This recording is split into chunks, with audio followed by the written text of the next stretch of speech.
Good morning. The scripture reading this morning is from the Gospel of John, chapter 13, verses 31 through 35.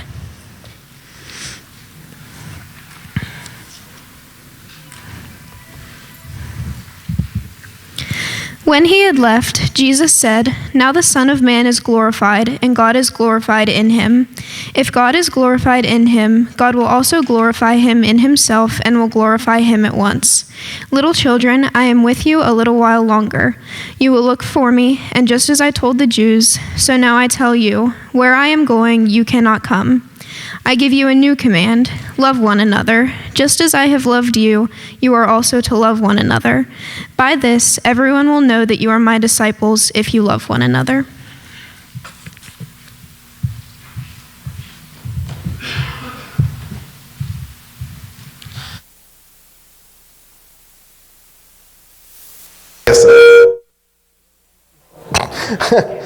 For those of you who are asleep, good morning.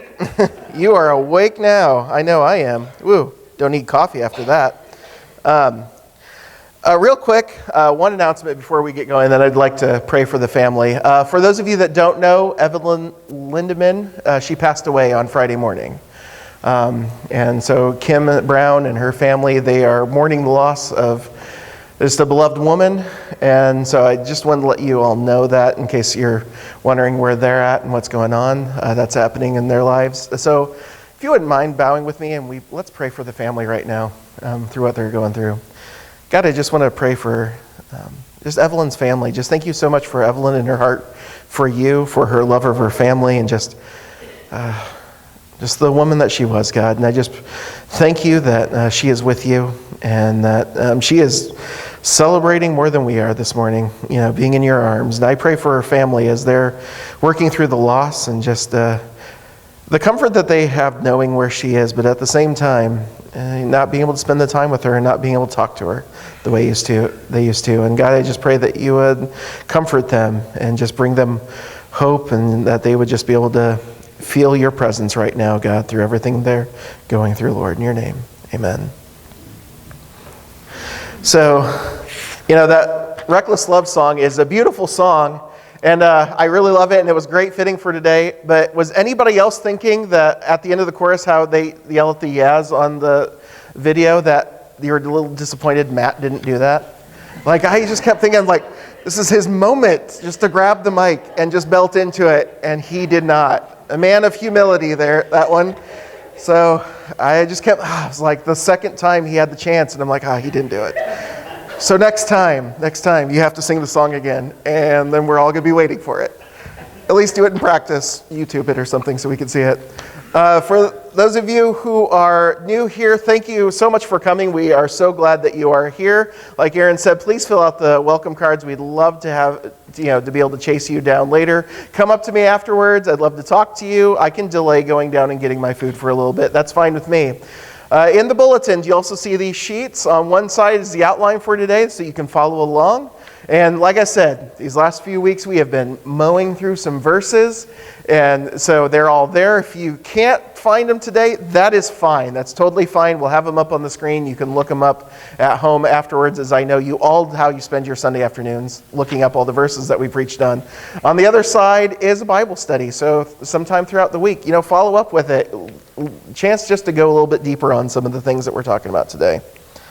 So a couple other announcements that I'd like to share with you. First is that on Sunday mornings we have an opening one of the weeks for a teacher. And I have not seen her today. I don't believe she's here. But if you are interested in working with little people, kids, then that goes on downstairs during this time. If you look around, you don't see them up here. Well, that's because we don't just make them disappear. They are downstairs, and we have a wonderful crew of adults who works with them and teaches them and keeps them entertained and keeps them quiet. So if you would like to do that, then hey, see Christy, come find me. I can give you Christy's information. Again, we have 1 week where we need some teaching help during that time. Also, I want to let you know that on Wednesday nights, we have a men's and women's Bible studies that go on during Awanas. Awanas is our program for kids, and then there's the youth group. They get their own building, okay? The youth, that's how awesome they are. They get their own building, so we send them over there because they have that much energy. And then, but the men's and women's Bible studies take place on Wednesday nights as well at 7 o'clock. And we're a calmer group. We don't run around the sanctuary quite as much as the youth and the kids do.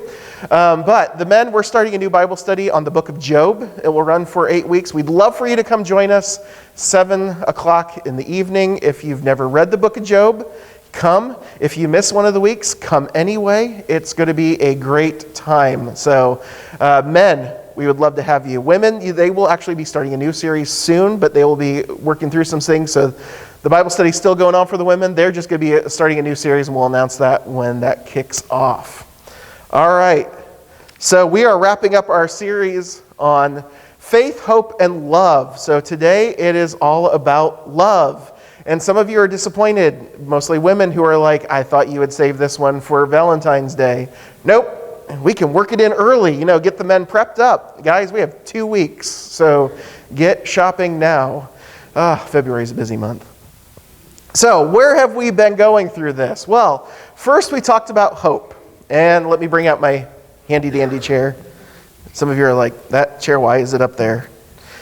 Some of you know why, and you're going to miss it in a couple weeks. Maybe we'll put it on a platform somewhere so everybody has the chair. All right, so hope. Hope is the foundation of who we are. When we say that we are followers of Jesus, or we're believers, or we're Christians, our foundation is hope. And what is our hope then? Our hope is in God alone. So, our chair example, when we say that I look at this chair and I say, I have hope that the chair is going to hold me up. That is the foundation for what this is and what it does. And so in the same way, as Christians, we say our hope is in God. That's it. We don't hope in anything else. Nothing else that we can accomplish on this world. Nothing else of who we are. It is all about God. That's why we're here. We need Him more than we need anything else. And then we get to faith. And faith is an active confidence in our hope. Now, what that means is this, that when we look and I say, I hope that this chair is going to hold me up, and you go, okay, that's great. Well, then by faith, then, I actively sit down in the chair, and Aaron has not booby-trapped it, thank goodness, that the chair is actively holding me up. It's doing its end. I am doing this. I have faith. And the more I sit here and the longer I sit here, the more assured and confident I get that it is what it says it is, what I have said it is, and that my hope is secure. And so, in our faith, we rely and we rest and we trust in God. And in that, our hope becomes more assured, more firm because of who God is. And then we come to love. And if you remember what Ephesians 5:6 says, it said this, the only thing that counts with all of this, it doesn't matter, all the other things, the only thing that counts is faith expressing itself in love. And so we are left there with our chair and with love then. And so love is the expression of true, mature faith that draws others back to our hope. So, when we talk about love, what is the point of love? Love is this. If all we have is the chair, and we say it's our hope, and we're sitting in it, we're active, and we're like, this is what I'm putting my faith in. Love is then looking around at others and going, you need a chair like this one. Come back to it. It will hold you up. It will support you. It is amazing. Because if not, then all you're doing is sitting, and the only thing that it's good for is you. And yet that's not how God created us. God didn't create us for us. And so that's where we get love. So love is sharing it. Love is drawing others back to it. And so when we say that we have a hope and we're active in our faith, the natural thing that happens is love. So let's take a look at that here this morning. So we're going to start out, and we're going to come back to this a couple times, in the book of Matthew.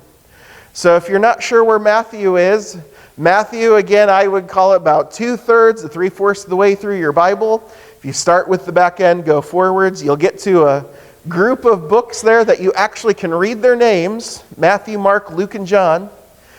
And so Matthew is the first of them.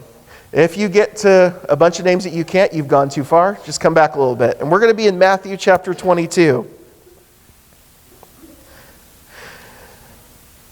So we're going to start in verse 34 this morning. Hearing that Jesus had silenced the Sadducees, the Pharisees got together. So this is a group of religious leaders. They saw that, well, Jesus answered some people really well and kind of shut them down, so it's our chance to ask him a question. And so they got together, and one of them, an expert in the law, so this guy knows his Bible well. And this guy's like really into it. So he asked Jesus, "Teacher, what is the greatest commandment in the law?" So oftentimes we get into these things, and so even the Pharisees, these religious leaders, were asking, like, what's the greatest thing that you can do? What is the one thing, if you were going to do nothing else on this earth and you were going to check a checkbox off on your list of things, what is the one thing you're going to check off? And so Jesus gets the opportunity to answer this, and I can imagine him answering without even blinking. Without breathing, just goes, "Oh yeah, I got your answer for you." He says this: "Love the Lord your God with all your heart, with all your soul, and with all your mind. This is the first and greatest commandment." So Jesus is looking back into Deuteronomy, and he's quoting Deuteronomy 6:5, where given the command, "Love the Lord your God, Israel, love him." And Jesus is like, that's the greatest commandment.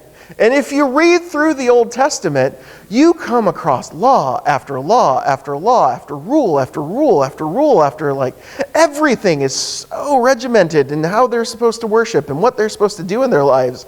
And so he had like hundreds, if not 1,000 different laws he could have picked out. And Jesus is like, no, the greatest one is to love the Lord your God with all your heart, and with all your soul, and with all your mind. So, if we take a look back in Deuteronomy at a couple of these, as they start talking about it, again, we get caught up in all these rules. We even look at the New Testament and we get caught up in the rules. But if we look at the Old Testament, and in the part of the law, we start seeing some things that love comes up a lot. So in chapter 10 of Deuteronomy, chapter 10, verses 12 and 13, it says this: "And now, O Israel, what does the Lord ask of you? But to fear the Lord your God, to walk in all of his ways, to love him, to serve the Lord your God with all your heart and with all your soul, and observe the Lord's commands and decrees that I am giving you today for your own good." See, we read all of that, and yet tucked away in there, they're like, what we want you to do is to love God. And then a chapter later, in chapter 11, there's these 3 different times where it says this. It says, starting in verse 1, "Love the Lord your God and keep his requirements, his decrees, his laws, and his commands always." Then we fast forward to verse 13. "So if you faithfully obey the commands I'm giving you today," what are the commands he's giving them? "Love the Lord your God and serve him with all your heart, with all your soul." See how he's like condensing this down? He like keeps coming and he's like, this is what I'm telling you to do. Love the Lord. And then later on in verse 22, "If you carefully observe all these commands I'm giving you to follow," what commands is he giving them to follow? And the very first one is to love the Lord your God and to walk in his ways and hold fast to him. Like, Moses in Deuteronomy is condensing it over and over and over again. Like, repeatedly telling them, love the Lord your God. Like, hammering it into them. What are you supposed to do? What's the greatest thing you can do is love God. And then peripherally comes with it the rules, and then do what he tells you to do. And so what we find, that the Old Testament, you could sum it up in a way, and you could say that if you're not loving God, you're not obeying God. And yet that's where the people went wrong. See, they wandered so far from God. Why? Why would they get there? Why would they go so far to the right or to the left?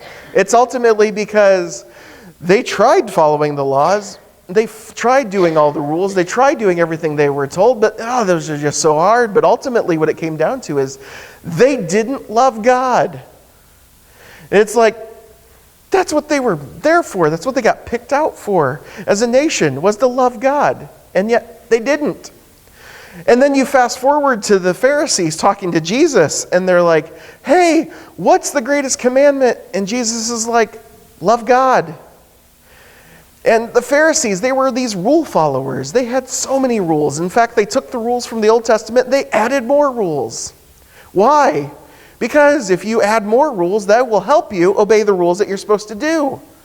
And we do the same things. We take rules and we add rules to it for God. That way, if we don't get close to that, then we won't do that. Well, then we've now added more rules to what we're supposed to do. It would be like you're driving down the road and the speed limit's 35 and you're like, you know what, but I'm going to go 25. That way I make sure I don't get to 35. And then you religiously follow the 25 rule. And if Jesus was the one who gave out the 35, he'd be like, but I told you could go 10 miles an hour faster in that. No. I'm going to go this one, but I didn't tell you had to do that. That's what I wanted to do. Well, then why are you doing that? After a while, I don't know. This is what I do. And then are you doing it because you love God and want to follow? No, you're doing it because it's your own rule. And so we lose it, and we lose this love for God in doing it. And what's interesting is that the word that is love, for loving God, is the same word that's used for the love of a father to a son, of a mother to a daughter, mother to a son, father to a daughter, parents to children, of a husband to a wife, of two people. And it's always this love. It always involves more than just us. And you've heard me say it every week so far. That first I said that hope was relational. And then I said that faith is relational. And 2, love is relational.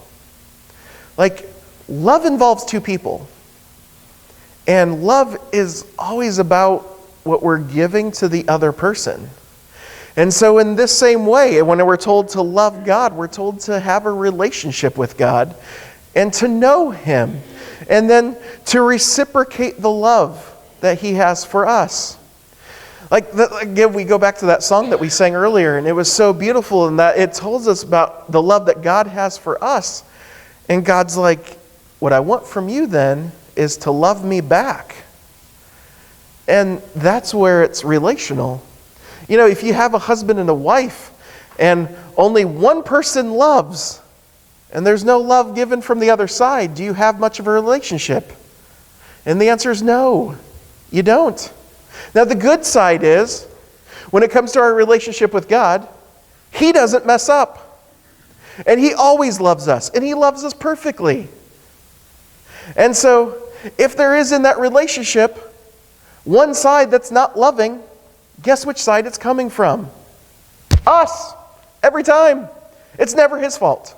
Like, He is the partner who gets to say that over and over again. He's like, I didn't do that, you did it. And it's always us on that side. And God's asking us, He's commanding us to love Him. But why? Because He loved us. He loved us so much that He sent His Son to die for us. He loved us so much that He didn't wait for us to turn to Him before He came to us. He didn't wait for us to get our lives straight before He came and to die for us. He did it before we did. And that's not normal. We don't do that sort of thing. God does. And so God's asking us to have that relationship with Him. Well, Jesus didn't finish giving His answer in Matthew chapter 22. So Jesus says what the greatest commandment is, which is all they were really asking for. But Jesus gave them something that they weren't asking for, that they weren't expecting, and that they really didn't want to hear. He continues and He says this. So after He says, love the Lord your God with all your heart, with all your soul, with all your mind. This is the first and greatest commandment. He says, and the second is like it. And it's interesting that He would say it. He's like, there's a second commandment that is so similar to it. The way He's saying it is like, you can't really do one of these without the other one. Like, And we wouldn't expect what's the second commandment to be even like the first one. We would say that we would just put this over in its own category and it should just be its own thing. But Jesus is like, no, they both go together. And he says the second's like it. Love your neighbor as yourself. He says all the law and the prophets hang on these two commandments. He's like, I can take the entire Old Testament, everything that they had believed up till that point. Jesus is like, we can sum it up, and the most important thing out of all of that is that you love God and you love your neighbor. Now, what he's quoting is from Leviticus 19, and some of you are like, Leviticus? Yes, if you ever were in end of January, so some of you who are like, your resolutions were to make it through the year, reading through the Bible. Leviticus is the book that starts you wondering, what have you gotten into? And some of you might be into that book right now. Numbers is where New Year's resolutions go to die. Leviticus is where they go to start questioning it. But there's good stuff in here. I mean, Jesus quotes it. So in Leviticus chapter 19, verse 18, this is where Jesus is quoting, and it says this, do not seek revenge or bear a grudge against one of your people, but love your neighbor as yourself. I am the Lord. It's interesting that Jesus is quoting the commandment there as the second part, but if you get the fuller context, what all he's saying, we're going back 3,000 years into our past, and Leviticus is telling us what? Don't seek revenge, don't bear a grudge, love your neighbor. 3,000 years ago, they were struggling through the exact same things that we do. Like, there really is nothing new under the sun. Like, we struggle not bearing a grudge, not seeking revenge. Somebody does something to you, what's your initial response? You want to get them back. And if you're like, no, that can't be true, we're not all like this, have two children in a room together, and one of them takes the toy of the other one. And what happens? Is that other child like filled with grace as 3-year-olds old going, oh, it is fine that you have stolen what was before not a toy I liked, but is now my favorite toy in this entire world. You have taken that from me, and I am okay with this. I will not bear a grudge against you.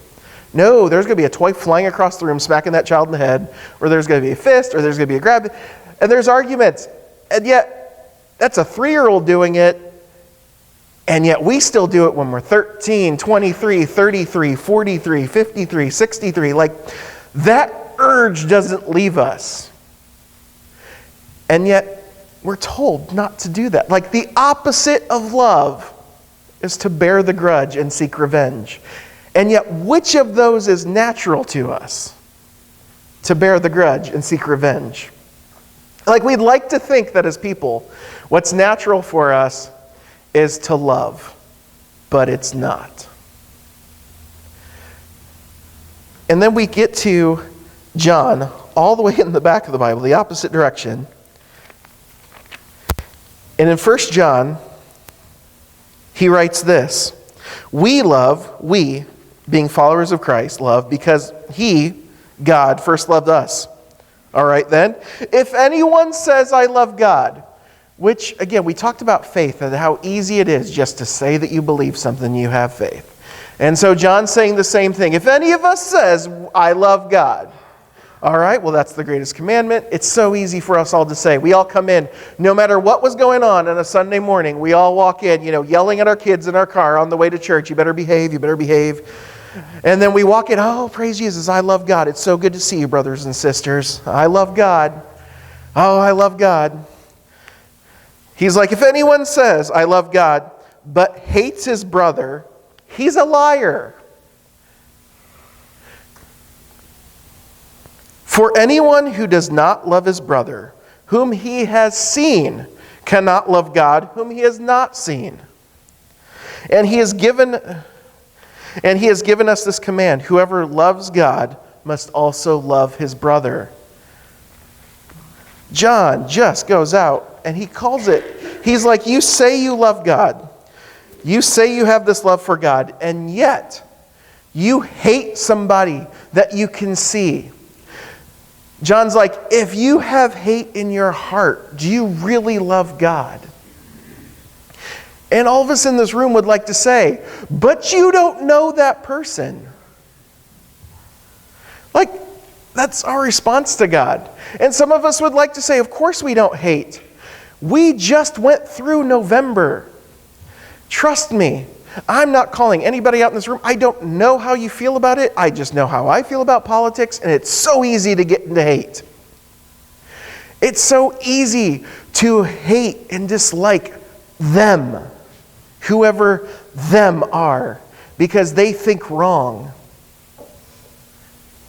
It's so easy to get caught up into what we see on social media and what we see on the news and what we read that we lose contact of who these people are. Like, Jesus literally had people ripping out his beard and spitting at him. If anybody had a reason to hate somebody, it was Jesus. You're like, yeah, but he was God, so he had to. He still loved them. And we live in America. Like, no matter how dark things have gotten, we still don't live in a place where things are that bad. There are like others in the world that are literally getting killed for following Jesus. Like, I just don't like it when somebody posts something on my Facebook that I was posting something nice and they posted something else. That hurts my feelings. Like, that's the stuff that drives us to hate. It's the stuff where we run into friction with our family members and, you know, the things that they've done that's not fair and how they were cheating at stuff and how they just got this and they get all this and I don't get that. And so we don't think of it being the word hate, but it isn't love either.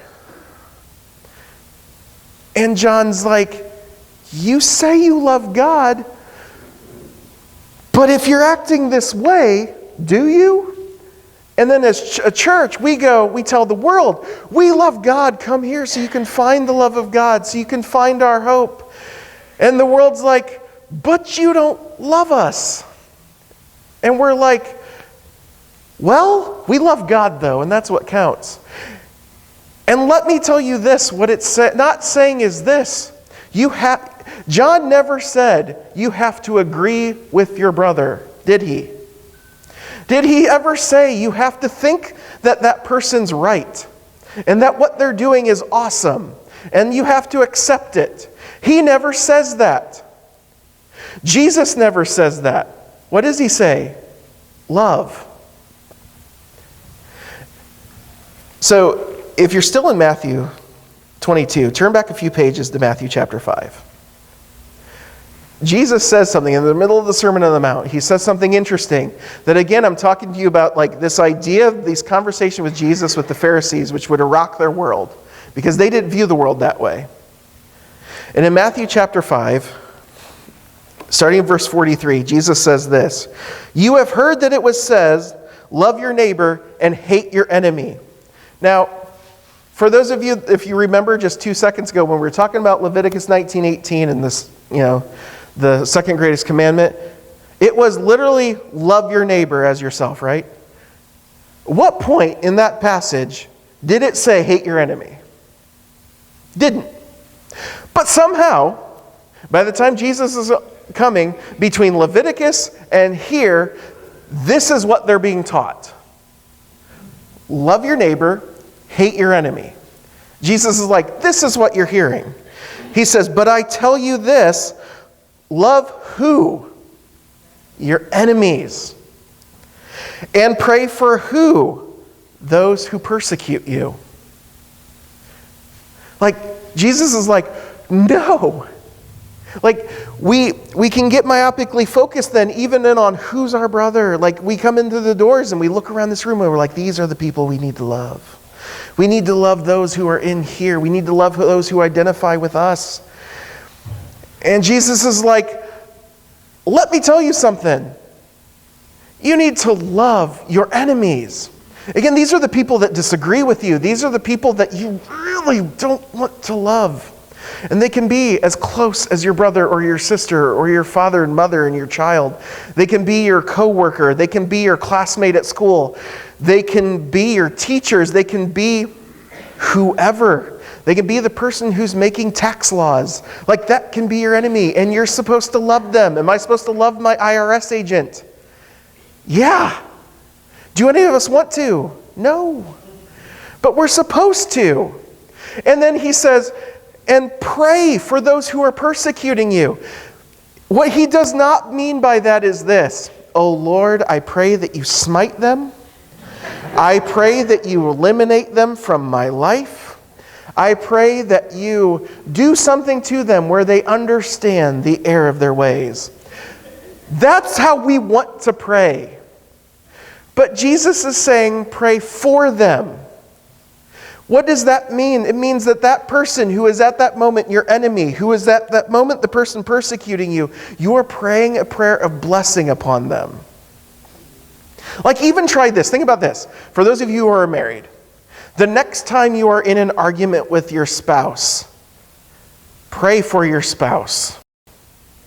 Not that they would realize that you're right and they're wrong, because let me tell you, that is all of our first prayers. Like, if you've got two people praying the exact same thing, and then you have God going, oh, like, but pray a blessing upon them and feel how hard that is. I mean, even sitting here, you might be thinking, it is so hard. If I remember what it was like 2 days ago when I was really mad at them and I didn't want to pray for them. Pray for them. One, it will reveal a whole lot about where you're at in your heart. If you can't even pray a blessing upon your spouse who you love more than anybody else, if you can't pray for that person a blessing, then that says a lot about where your heart's at. But that's what we're called to do. We're called to pray for people. Think of the politician you don't like. Pray for them, a blessing upon them. That's how we're supposed to pray for people. That's how we love others. And it's funny that it's such a revolutionary idea. Because back in Leviticus again, just a few verses later from the second commandment, we're given this. It says, the alien or the foreigner living with you must be treated as one of your native born. Love him as yourself. You see, they read verse 18, and they're like, love your neighbor. And then also, just like it, and I think Jesus includes it with it, because he wasn't narrowing down who their neighbor was, but they would have. He says, also love those who aren't yours. See, they get lost in, loving my neighbor. Well, that's an easy one. I'm going to love all my insiders. And Jesus is like, no, love the outsider. Because guess what, as that verse goes on? Why? Because you were an outsider at one time too. And then love becomes difficult because now we're loving and there's this tension. Read what a couple of their guys, we'll put them up on the screen. This is what they were actually teaching during Jesus' time. Okay? So again, we get Leviticus 19:18, 19:34. This is what they're actually teaching them. Give to the one who is good, but do not help the sinner. And we cringe a little bit at that. It's easy for us to fall into some of those beliefs too. And it says, and this is like somebody talking about who the Messiah was going to be like. It says that he, the Messiah, is to teach them both to love all the children of the light, the good people, and to hate who? All the children of the darkness. So they believed when the Messiah came, he was going to teach his people how to love and how to hate, and who to love and who to hate. And then Jesus comes and he's like, no, you're supposed to love. And again, that's where I tell you, it's not a love that is an agreement or that you have to. Somebody says something and, that's your truth, so I'll go with your truth. No, that's not that. But you still have to love them. And you can disagree with them. And it's not unloving to disagree with a person. You see your child about to put their hand onto the burner on the stove. It's not loving to watch them do that. But it's also not loving to belittle them and to treat them awful. There's a difference. There's a loving way of protecting your child, and there's the horrible way of protecting your child. And sometimes we err on the side of, there's two extremes. And so as Christians, we think we either need to just let them, put their hand in the flame, or we need to scream, shout, and belittle them for even thinking about putting their hand in the flame. And yet, there is a right way that we can love our child. See, the thing is that when we say that we love God, we will love others. All others. We don't get to pick and choose who we love. So what does love look like? Well, 1 Corinthians 13, we're given a picture of what love is. And it's a great definition, and it goes down the list. And so we're going to list out to you in 1 Corinthians 13, what are some of the things that it says love looks like. If you want to follow up later and check all these out, go for it. It's all in there. And these are just in 3 verses. Love is patient. Love is kind. Love is not envious. Love is not boastful. It's not proud. It's not rude. It's not self-seeking. Look at all the nots that love is not. And when you think through all the things that love is not, think through what our natural inclination generally is. Like, it's so easy to be all of these things. It's not rude. It's not self-seeking. It's not easily angered. It's not a record keeper. Oh, this one's hard. Well, do you remember what you did to me back when I was like 25 and we had this conversation and you said this and I said this? Well, I have it written down right here. Love doesn't do that. It doesn't delight in evil. Oh, but evil can be fun. But love doesn't do that. Love rejoices in the truth, even when we don't agree with truth. Because maybe we're wrong. But love's going to rejoice in it. It always protects, always trusts, always hopes, always perseveres. And then the hardest one, love never fails. And this is what separates us from God, right? Because God never fails. But we do. And that's where we have to ask ourselves and lean into God and go, all right, God, I need you because I do fail. See, there's something about love and all of these things. Overall, love is something that we really struggle with. Love is selfless. Love is a giver. Love is always about the other person. I'm not saying there's not time in your life where you do have to care for yourself. That there are definitely people who have given so much and loved to where they're not giving to themselves and where they're draining themselves. And I'm not talking about like you can't take care of yourself. You have to. What I'm saying is this: our natural inclination is we love me for me. And we love ourselves. And like everything in the world tells us that I'm okay, you're okay. You just got to choose your happiness. And love says, I care more about you than I do about me. Love says, I have a hope. And I know this hope. And I want you to have my hope. Because that's love. Love is not to have a hope and to say that you have faith. That's not love. The world's not changed just because you have hope. But you see, all 3 of these things, hope, faith, and love, they're so interconnected that you cannot have truly a hope in God unless your faith is in God and you're locked into Him. And you cannot love God unless you have faith in God and that your hope is in God. That the 3 will work hand in hand, and that if you're not doing one of them, you're not doing any of them. Because the 3 have to be together. I don't think you can love God unless you hope in God and have faith in God. I don't think we can truly love others unless we are resting in God. And we say that we have hope. We say that we have faith, but then we're not willing to share it and love others. Well, then you don't really have hope and you don't really have faith. You're resting in something else. If you can't share it, if you can't love it, and if nobody can see it, you don't got it. And that's our hard truth. Like, again, I go back to the marriage thing. You're married to your spouse. You made a commitment to them. But 20, 30 years later down the road, maybe 1, 5, 10 years down the road, your spouse doesn't even know that you love them anymore. You're starting to really question that relationship, aren't you, with that spouse and that relationship? Because you're going to do things to love them, right? And why are you going to do things to love them? Because you have the relationship and you care about them. See, in the same way with God, so many of us talk about having a relationship with God, but we talk about it because we show up at church. We talk about it because of who our parents were in their faith. We talk about it because we have facts.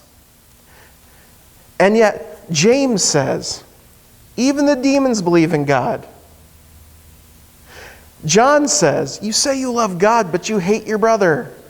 And Jesus says, they will know you are my disciples by how you love one another. Like, that's how the world finds God. It's not through our really well-crafted arguments, and we need to be able to discuss things with people. It's not from facts. It's not from the proving. Somebody will irrationally turn to God because you have an irrational love for God and an irrational love for them. That was that song earlier. Like, God's love is so reckless, and if our love was so reckless for one another, the world couldn't help but see God, and they would be drawn back to him. Like, I think that's one reason why we struggle with that. Like, I'm only going to show love to those people who are going to see me. And I want them to see me and how loving I am. And I want them to see how amazing I am. And God's like, move out of my way. It's not about you. It's about me. And that's what we're supposed to be about. Pointing people back to God. And how do we do that? We love them. We're patient with them. We're kind. We don't envy them. We don't boast. We're not self-seeking. We don't keep records of their wrongs. We hope for them. We trust them. We give. Everything about love is giving. Everything about love is selfless.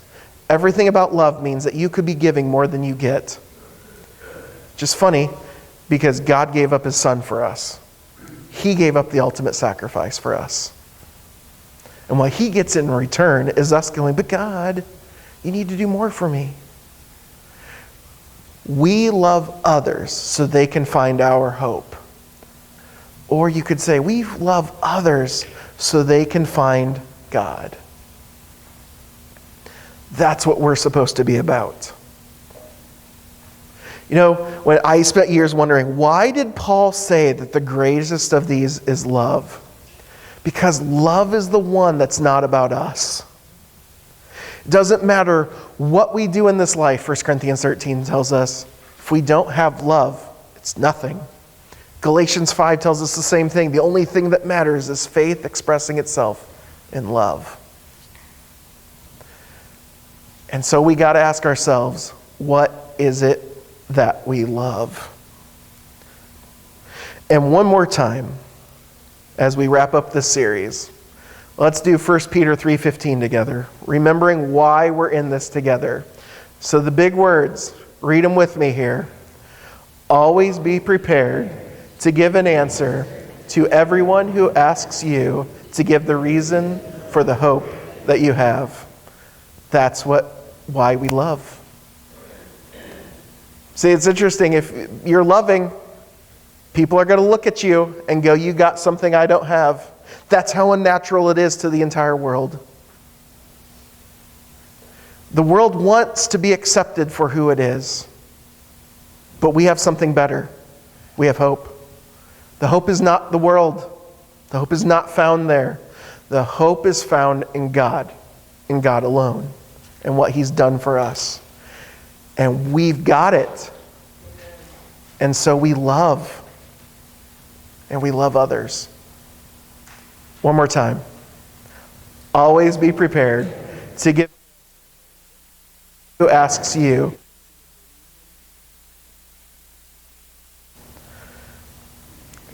So if you bow your heads with me, I want to ask you as we wrap up, how are you doing loving people? Think of 3 people that you don't like. For most of us, that's not hard. Most of us, their faces pop into our heads automatically. Their names do. Pray for them.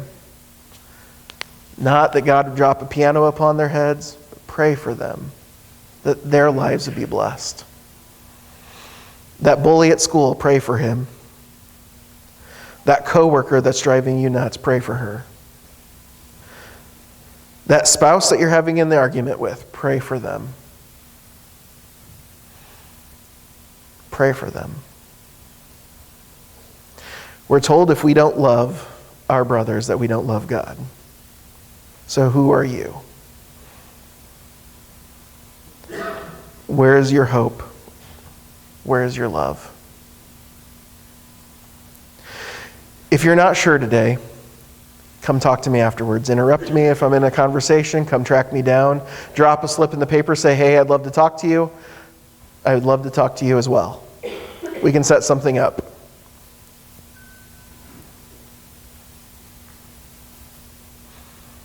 God, we want to be a people who are so filled with hope and who so trust you with our lives and rely on you for everything that we have, that we can't help but love those around us. God, we pray that we would be a beacon of hope to the world, and the way we can be that beacon is to love the world. God, it's hard. We're not going to pretend that it's easy. But God, thank you for loving us, and may we reciprocate your love for us, for a love for everybody around us as well. God, as we go from here, Lord, may we be known, may Myersdale Grace be known as a church that loves and who the community around us sees a hope in you. God, thank you for who you are. In your name, amen. So, a couple things before we leave. Next week, Pastor Randy, some of you may have heard, some of you have told, Pastor Randy's going to be back. We're going to have a special service where it's going to be a service of dedication, where we're celebrating the past, looking forward to the future. And it's going to be a great time. It's going to look different, but that's okay. It's going to be a lot of fun. So you are all welcome back. Invite people. It's going to be a fun Sunday. Also downstairs is the youth fundraiser. As a parent of a child who desires to go to Momentum, please go down and enjoy their food, and especially drop off a donation. It would be appreciated. We would appreciate that as parents. So I thank you all for coming. The series has been fun. We're going to jump into another series in a couple weeks. We're actually, if you want to jump ahead, it's a short book. It's the book of Jonah. So anybody that's been around the church and heard the stories of a whale swallowing somebody, yep, we'll be talking about that. So, hey, you guys all have an amazing day. I will see you later. If not, I will see you next week.